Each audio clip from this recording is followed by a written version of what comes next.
விராலிமலை. இயற்கையோடு இயற்கையாக சுவாமி தான் இருக்கிறத மக்களுக்கு காட்டணும்னு நினைக்கிறாரு. ஒரு சிங்கத்தின் ரூபமாக வேடன் முன்பு தோன்றி குராமரத்தில் மறைகிறார். வேடனோ குழம்பி போய் நிற்கிறார். வந்தது யார்? ஒன்றும் புரியவில்லை. மயில் கூட்டங்கள் வருகின்றன. விபூதி வாசனை. மயிலும் விபூதியும் ஒரு சேர வேடன் புரிந்து கொண்டான் வந்திருப்பது யார். இறைவனின் திருவிளையாடல். வந்திருப்பது முருகப்பெருமானே. குராமுரத்தில் தான் இருப்பதை முருகப்பெருமான் அறிவுறுத்துகிறார். மரத்தையே தெய்வமாக கருதி வழிபாடு நடக்கின்றன.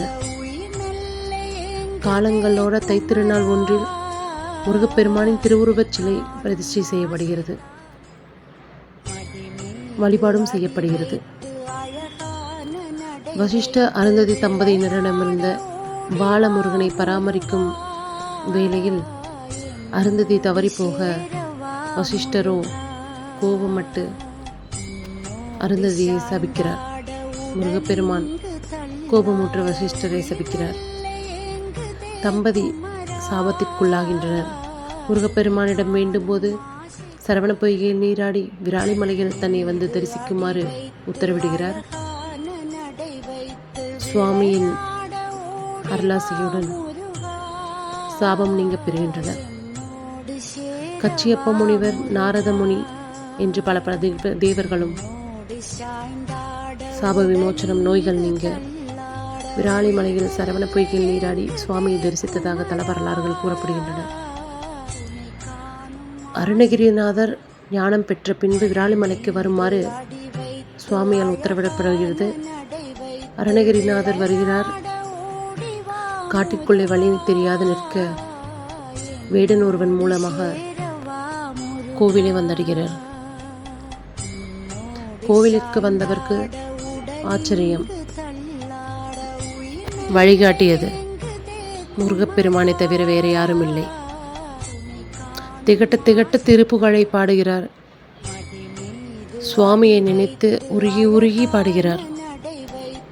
சந்தனக்கோட்டை மண்டபத்தில் ஞான உபதேசம் பெறுகிறார். இதுபோல பற்பல அற்புதங்கள் இந்த விராலிமலையில் நடந்துள்ளன. நோய்கள் நீங்கி செல்வம், கல்வி, பலம், விவசாயம் செழிக்க என அனைத்து பிரச்சனைகளுக்கும் தீர்வு காண விராலிமலை முருகன் நமக்கு திருவருள் புரிகிறார். குழந்தை பாக்கியம் வேண்டி சஷ்டி விரதங்கள் மேற்கொள்ளப்படுகின்றன.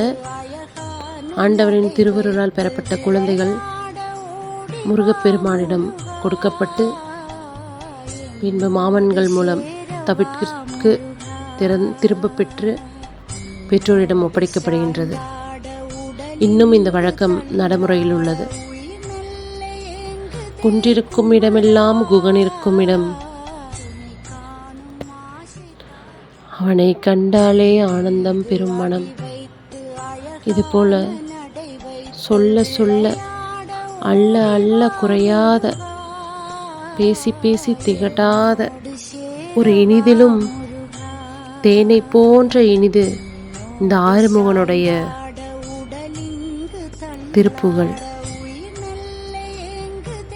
அவ்வளவு கொட்டி கிடக்கின்றன. நாமும் இந்த முருகனை தரிசித்து